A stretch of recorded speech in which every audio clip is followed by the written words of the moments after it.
রাধে রাধে। নমস্কার বন্ধুরা, কেমন আছেন সকলে? আশা করি সবাই ভালো আছেন ভগবান শ্রীকৃষ্ণের আশীর্বাদে। আপনাদের সকলকে স্বাগত জানাই কথা শ্রীকৃষ্ণকের আজকের এক অনন্য মন ছুঁয়ে যাওয়া কাহিনীতে। বন্ধুরা, আজকের কাহিনী জীবনের এক চিরন্তন সত্য নিয়ে, যা আমরা জানি তবুও ভুলে থাকি।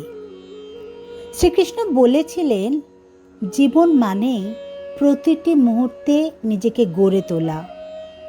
তোমার হাতে শুধু বর্তমান, আর সেই বর্তমান দিয়ে তুমি রচনা করো তোমার ভবিষ্যৎ ইতিহাস। তিনি অর্জুনকে বলেছিলেন, যা অনিবার্য তার জন্য দুঃখ করে লাভ নেই। মৃত্যু তো নিশ্চিত, তবে তুমি ঠিক করো মৃত্যুর আগে তুমি কে হবে, কি হবে। বন্ধুরা, আজ আমরা এক গভীর সত্যের মুখোমুখি হব, একটা গল্পের মাধ্যমে, যা শুধু ধর্মের কথা বলে না, বলে মন আর মানসিকতার কথাও। বারাণসীর ঘাট, এক বৃদ্ধ দাহকারী রঘুনাথ সারা জীবন মৃতদেহ সৎকার করেই কাটিয়েছেন। প্রতিদিন অসংখ্য শবদেহ আসত, আগুনে পোড়াতো, ছাই হয়ে যেত। কেউ যুবক, কেউ বৃদ্ধ, কেউ মা, কেউ সন্তান। রঘুনাথ আগুনে ঘি দিতেন আর মুখে উচ্চারণ করতেন, রাম নাম সত্য হ্যায়, রাম নাম সত্য হ্যায়, রাম নাম সত্য হ্যায়। কিন্তু তার মনেও অনেক প্রশ্ন ছিল।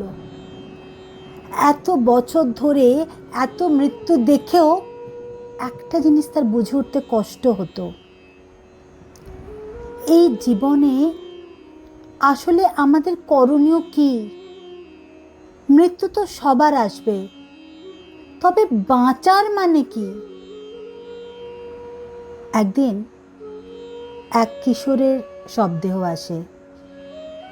মা কাঁদছেন, আমার ছেলে, আমার সব স্বপ্ন শেষ। রঘুনাথের বুকটা হাহাকার করে ওঠে। কিন্তু সেই দিনই একজন সন্ন্যাসী এসে বলেন, রঘু, তুমি তো মৃত্যুর দার্শনিক, বলো দেখি মানুষ কবে মরে? রঘুনাথ ধরা ধরা গলায় বললেন, যখন তার দেহ পুড়ে যায়। সন্ন্যাসী হেসে বললেন, না, মানুষ মরে যখন সে কর্ম থামিয়ে দেয়, স্বপ্ন ছেড়ে দেয়, চেষ্টা ছেড়ে দেয়। মৃত্যু তখন আসে যখন তুমি বর্তমানকে বাঁচতে ভুলে যাও। মানুষের মনে সব থেকে গভীর দুটো ভয়, মৃত্যু ও ব্যর্থতা। এই ভয় থেকেই আমরা স্থির হয়ে যাই, থেমে যাই। কিন্তু কৃষ্ণ অর্জুনকে বুঝিয়েছিলেন, মৃত্যু অবধারিত, তাই তুমি শুধুই তোমার কর্তব্যে মন দাও, ফলের চিন্তা করো না। কারণ ফলের জন্য ভাবনা থেকেই আসে হতাশা, ভয় ও আত্মবিশ্বাসের পতন। মনস্তত্ত্ববিদেরা বলেন, যখন মানুষ মৃত্যু স্বীকার করে নেয়, তখন তার এক্সিস্টেন্সিয়াল অ্যাংজাইটি কমে যায় এবং সে নিজের প্রেজেন্ট পারপাস নিয়ে মনোযোগী হয়। তাই জীবনের প্রশ্নটা কখনোই ছিল না কতদিন বাঁচব, প্রশ্নটা হচ্ছে এই সময়টুকুতে কিভাবে বাঁচব, কি রেখে যাব, কে হয়ে উঠব আমি কৃষ্ণের চোখে। জন্মের সঙ্গে মৃত্যুর দিনও লেখা থাকে, কিন্তু সেই দুটো দিনের মাঝখানে যে জীবন, ওটাই আমাদের ক্যানভাস। তাই আজ থেকে প্রতিজ্ঞা করি, ভয় নয়, আমি কর্ম করব।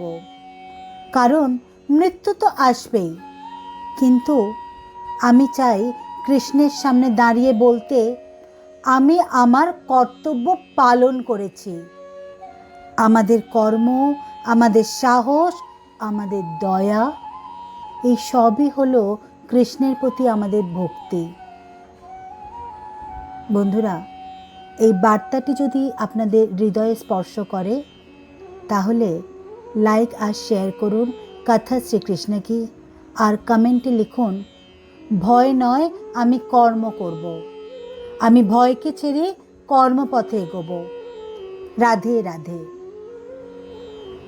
বন্ধুরা, আজ তাহলে এই পর্যন্তই।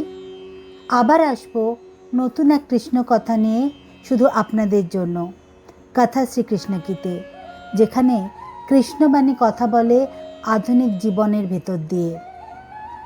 ভগবান শ্রীকৃষ্ণ আমাদের সকলের জীবনে আলো, শক্তি ও ভালোবাসা দান করুন, এই প্রার্থনাই জানাই। জয় শ্রীকৃষ্ণ, জয় শ্রী রাধে।